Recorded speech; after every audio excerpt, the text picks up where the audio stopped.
కట్టలేదు నేను వేసుకున్నాను.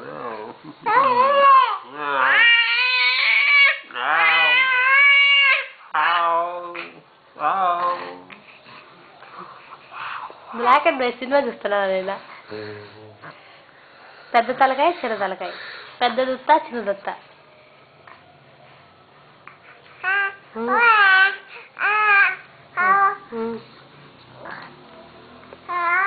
డిష్ వంటకాలు ఉంటాయి, వేరే రాష్ట్రాల వంటకాలు కూడా ఉన్నాయి చూడు లాస్ట్ లో. డిష్ కుకింగ్, ఆవిరితో ఉడికే సేమ్ డిష్ వంటకాలు, Apple pudding, sweet chicken parcel, vegetable biryani చేసుకోవచ్చు, చికెన్ బిర్యానీ చేసుకోవచ్చు. అందులో బియ్యం ఉన్నాయి, అయిపోయినాయి. కేజీ చికెన్ బిర్యానీ చేసుకుంటే కూడా రాసిన చికెన్ బిర్యానీకి ఏం అవసరం చూడు. చదువు అంటే లెగ్ పీస్లే కావాలి కదా, తెచ్చుకుంటే మంచిది.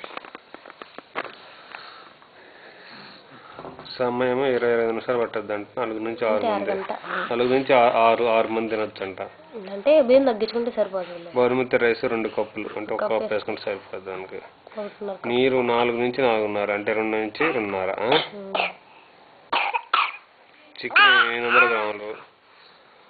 చికెన్ 800 గ్రాములు అంటే ½ కేజీ తెచ్చుకుంటే చాలు. 400 గ్రాములు ఉంటాయి. 100 గ్రాముల పక్కన పెరుగు 1 కప్పు, కారపొడి ½ టీ స్పూను, 2 నూరాలంట, కారపొడి, పచ్చిమిర్చి, పెరుగు, కారపొడి, పచ్చిమిర్చి 4 నుంచి 6 తరిగినవి అంటే 2 నుంచి 3, ఉల్లిపాయలు 5 నరికినవి, పుదీనా లేదు దొరకదా, ఎక్కడ దొరుకుతాయి ఇంకా 2 టేబుల్ స్పూన్, కొత్తిమీర 2 టేబుల్ స్పూను, నెయ్యి మనకాడ లేదా 6 టేబుల్ స్పూను, ఎలక్కాయ 5, లవంగా 5 ఉంటుంది, పట్టా ఉంది, గసగసాల పట్టా ముక్క కూడా అయిపోయాయి. వీటన్నిటి పొడి చేయాలంట. చికెన్ని తోలు వచ్చి బాగా కడిగి కావాలంటే నీటిని పోసుకొని పెరుగు 1 టీ స్పూన్, ఉప్పు, మిరప్పొడి, అల్లం, వెల్లుల్లి మిశ్రమాన్ని బాగా కలపాలి. 2 గంటల సేపు ఊరబెట్టాలంట. 2 గంటల సేపు.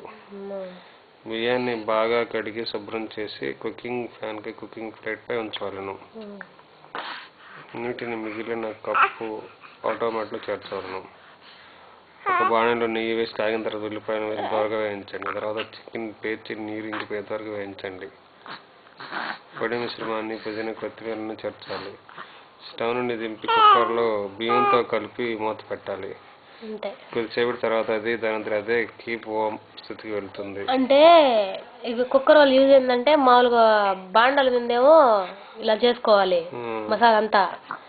బియ్యం పొడిగా రావాలంటే మనం నీళ్ళు ఉడకబెడతాం కదా, అప్పుడు తెచ్చి కుక్కర్లో వేయాలి. 7 నిమిషాల తర్వాత ఆఫ్ చేయాలి. మెల్లిగా కలిపి వేడివేడిగా వడ్డించండి. లేదా వడ్డించిన కీప్ స్థితిలో పెట్టి తర్వాత కావాల్సినంత వడ్డించుకో 4 గంటల వరకు. ఎందుకంటే ఉడకబెట్టిన గుడ్లు మరియు జీడిపప్పుతో అలంకరించండి.